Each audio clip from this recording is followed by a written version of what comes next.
Hello friends, welcome to my name mirror and welcome to another informative video. अगर आप मेरे channel में नए हैं तो please subscribe my channel and if you like this type of videos please hit the like button. Today we are going to discuss about some of the unnotified occupational disease. इसका पिछला वाला video में हम लोग बात किए थे 8 notified occupational disease, जो आपको ऊपर में राइट साइड में आई नोटिफिकेशन में आपको मिल जाएगा। If you want to see that video please click the I button. तो आज इस वीडियो में हम लोग बात करेंगे कुछ अननोटिफाइड ऑक्यूपेशनल डिजीज जो ऑक्यूपेशनल डिजीज है पर वो नोटिफाइड नहीं है, जो गैजेट्स ऑफ इंडिया या मिनिस्ट्री ऑफ लेबर के द्वारा वो नोटिफिकेशन में नहीं आया है, तो उसके बारे में हम लोग बात करेंगे। पहला है एंथ्राकोसिस। ये होता है due to deposit of fine anthracite coals in lungs. Lungs में इन्हेलेशन के द्वारा जो एंथ्रासाइड का डस्ट से अगर वो जाके डिपॉजिट होता है लंग्स में, उसके द्वारा डिजीज जो क्रिएट होता है उसको बोलते हैं एंथ्राकोसिस। सेकंड, सिडेरोसिस। ये सिडेरोसिस नाम हम पहले भी सुने होंगे आप। सिडेरोसिस क्या होता है कि ये एक आयरन डस्ट के रिलेटेड एक डिजीज है। ये होता है जब भी जो फाइन्स पार्टिकल्स होता है आयरन डस्ट का, अगर वो जाके टिश्यू में डिपॉजिट हो जाता है तो उसमें वो प्रॉब्लम्स क्रिएट होता है। तो सिडेरोसिस भी बहुत टाइप का है। एक होता है लंग्स में अगर डिपॉजिट होकर लंग्स को डैमेज करता है, उसको बोलते हैं पल्मोनरी सिडेरोसिस। और होता है आई को अगर डैमेज करता है, आँख में, आँख का रेटिना हो गया या आई बॉल हो गया, वहाँ पे जाके जो डिपॉजिट होता है उस टिश्यू को डैमेज करता है आयरन ओर का डस्ट, उसको बोलते हैं ऑक्यूलर सिडोरोसिस। और जो ब्रेन को अगर डैमेज करता है आयरन कहीं डिपॉजिट होके, उसको बोलते हैं सुपरफिशियल सिडोरोसिस। तो ये सिडोरोसिस भी बहुत डेंजरस है, लेकिन ये नोटिफाइड अभी तक नहीं हुआ है। अब चलते हैं नेक्स्ट, वो उसको बोलते हैं निस्टाग्मस। ये निस्टाग्मस भी आप लोग सुने होंगे। ये रिलेटेड है आँख के साथ, मतलब आई के साथ ये रिलेटेड है। ये होता है ड्यू टू इनएडिक्वेट लाइट। अगर आपका लाइट इनसफिशिएंट है, अगर आप कहीं भी काम कर रहे हैं जहाँ पे लाइट सफिशिएंट नहीं है, लेकिन पर आप कंटिन्यूसली सालों साल वहाँ पे काम कर रहे हैं, तो उसमें आई में जो स्ट्रेस और स्ट्रेन आता है उसके चलते ये वाला प्रॉब्लम्स आता है। इसको बोलते हैं निस्टाग्मस। इसमें क्या होता है, कैसे पता चलता है कि इसको निस्टाग्मस है? तो उसका जो आई बॉल होता है ना, जैसे इस वीडियो में आपको देख सकते हैं, ये जो आई बॉल है कभी भी फिक्स नहीं रहता है। अब कहीं भी देख रहा है ना, कंटिन्यूसली वो आई बॉल ऐसे ऑसिलेट करता है, ऐसे ऐसे ऐसे करता रहा, उसको बोलते हैं निस्टाग्मस। अब चलते हैं नेक्स्ट के ओर। यह है डर्माटाइटिस, कार्बंकल्स एंड बॉयल्स। हम लोग जो नोटिफाइड डिजीज में उसमें कॉन्टैक्ट डर्माटाइटिस है, पर वो उसमें क्या है, वो लिमिटेड है due to contact of chemicals. But ये जो बात करें डर्माटाइटिस, ये होता है कॉमन, ये स्किन डिजीज है।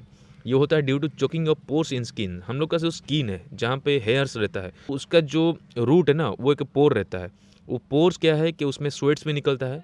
अगर वो ब्लॉक हो गया, तो वो अगर स्वेट्स नहीं निकल पाया, ऊपर का जो एयर है, एयर उसमें नहीं जा पाया, तो उसमें क्या होता है कि जब चोक हो जाएगा, धीरे धीरे वहाँ पे स्किन को वो डायरेक्टली अफेक्ट करता है। तो धीरे धीरे क्या ना, स्किन डिजीज सब स्टार्ट होगा, तो उसी को बोलते हैं डर्माटाइटिस। चाहे कोई भी, जैसे एक्जिमा हो गया या कुछ खुजली टाइप का कुछ बीमारी हो गया, वो सब धीरे धीरे होता है। तो ये होता है डर्माटाइटिस। ये भी एक ऑक्यूपेशनल डिजीज है बट अननोटिफाइड। नेक्स्ट, लंबागो।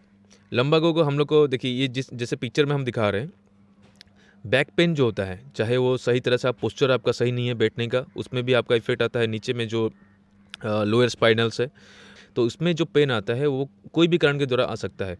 अब वो लोड आप कैरी कर रहे हैं या ठीक से नहीं बैठ रहे हैं। कुछ कुछ आदमी है ना, जैसे आप बोलिएगा बैठने के लिए, तो ऐसे बैठेंगे, थोड़ा झुक के बैठेंगे, क्योंकि उनका बैक का जो स्पाइनल्स है वहाँ पे कुछ प्रॉब्लम्स है, जिसके चलते वो स्ट्रेट नहीं बैठ पाएंगे। अगर आप बोलिएगा कि उनको स्ट्रेट बैठने के लिए, तो भी वो ज़्यादा देर तक नहीं बैठ पाएंगे। तो ये भी एक ऑक्यूपेशनल डिजीज है, पर वो अननोटिफाइड है। नेक्स्ट, हुकवर्म और अनसाइलोस्टोमासिस। हुकवर्म क्या है कि ये बच्चे से लेके अडल्ट्स तक उनका इंटेस्टाइन में रह के ये सारा भी जितना भी प्रोटीन टाइप का फूड है जो कि हम लोग का हेल्थ के लिए बहुत ज़रूरी है, उसको ये लोग खा जाता है। तो ये धीरे धीरे बॉडी को अंदर से ही डैमेज कर देता है। ये किस लिए होता है? ये ड्यू टू इम्प्रॉपर सैनिटेशन। अगर आप अनहाइजेनिक एरिया में खुद को एक्सपोज करते हैं, या आप नहाने के टाइम में हो, खाने के टाइम में हो, हाथ धोने के टाइम में हो, टॉयलेट जाने के टाइम में हो, कहीं भी आप हाइजीनिक मेंटेन नहीं करते हैं, तो ये बाहर से ही अपना आपका शरीर के थ्रू में आपका इंटेंशन में आ जाता है। तो ये बहुत डैमेज करता है। तो इसको ध्यान रखना बहुत ज़रूरी है हम लोग का। इसीलिए सैनिटेशन को भी बहुत ज़्यादा इंपॉर्टेंस देना चाहिए अपना लाइफ में। अब चलते हैं और कुछ डिजीजेस है, जैसे वास्कुलर डिजीजेस है। ये होता है due to effect of vibration. अगर आप वाइब्रेशन में अपना बॉडी को ज़्यादा से ज़्यादा आप एक्सपोज रखते हैं, ज़्यादा से ज़्यादा वाइब्रेशन में काम करते हैं, वो भी धीरे धीरे आपका बॉडी को डैमेज करता है। और एक लेड पॉइजनिंग जो है due to ingestion of lead. Jaundice, ये होता है एक लीवर का प्रॉब्लम है, ये सबको पता ही है, लेकिन ये भी अननोटिफाइड है, लेकिन इसको जानना हम लोग को बहुत ज़रूरी है। इसमें क्या है कि इसमें जो माइक्रो ऑर्गेनिज्म रहता है जो लीवर में, जैसे कि hepatitis A, hepatitis B, hepatitis C, D, E, ये जो भी हम लोग का माइक्रो ऑर्गेनिज्म है, ये सब क्या करता है, लीवर को डैमेज करता है। ये भी बहुत डेंजरस डिजीज़ है और इसको ध्यान रखना बहुत ज़रूरी है। टीटानस, टीटानस के बारे में भी हम लोग जानते हैं, क्योंकि ये एक ज़माने में बहुत ख़तरनाक बीमारी था, लेकिन उसका जब एंटीडोट हम लोग को मिल गया तो उसको हम लोग टीटानस इंजेक्शन लेके उसको हम लोग कंट्रोल कर रहे हैं।